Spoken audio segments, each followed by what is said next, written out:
जलियांवाला बाग में general Dyer की गोलियों का निशाना बनने वाले अधिकतर लोग मुसलमान थे। भारत की आजादी का नेतृत्व करने वाले संगठन इंडियन नेशनल कांग्रेस के 9 से अधिक प्रेसिडेंट मुसलमान रहे।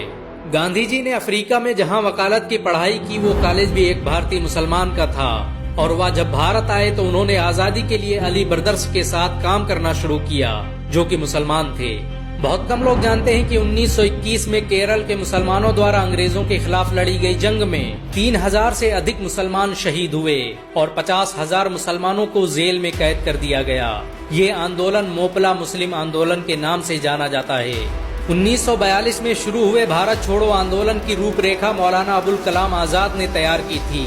संविधान निर्माता डॉक्टर भीमराव अंबेडकर को पहचान दिलाने में मुसलमानों का बड़ा योगदान रहा। 1946 में जब भीमराव अंबेडकर दलित होने की वजह से इलेक्शन हार गए तो बंगाल मुस्लिम लीग ने उन्हें मुस्लिम इलाकों से इलेक्शन लड़ने की दावत दी। इस तरह भीमराव अंबेडकर संविधान सभा का हिस्सा बन सके।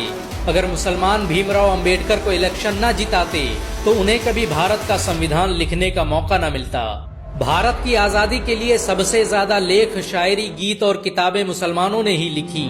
अल्लामा इकबाल के जरिए लिखा गया सारे जहां से अच्छा आज पूरे भारत में गाया जाता है।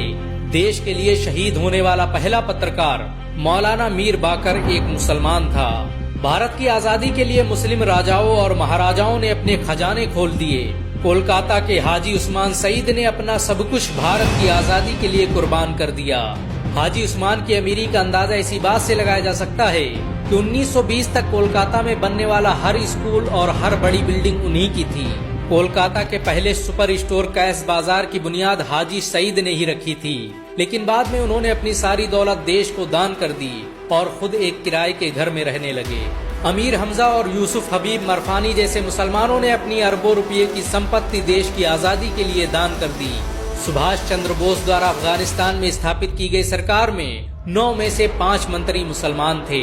भारत की आजादी के लिए देश भर में मौजूद मस्जिदों को किले की तरह इस्तेमाल किया गया। इन मस्जिदों में सुबह शाम हर वक्त भारत की आजादी के लिए ऐलान हुआ करते थे। आजादी के वक्त कोई मस्जिद ऐसी नहीं थी जिसकी दीवारों पर मुसलमानों का खून न लगा हो। इन सब के अलावा करोड़ों ऐसे मुसलमान हैं जिन्होंने भारत की आजादी और उसकी अस्मिता के लिए अपना सब कुछ कुर्बान कर दिया। सच तो ये है कि भारत की आजादी मुसलमानों के बगैर मुमकिन न थी। अंग्रेज कहा करते थे कि अगर मुसलमान न होते तो हम आज भी भारत पर राज कर रहे होते।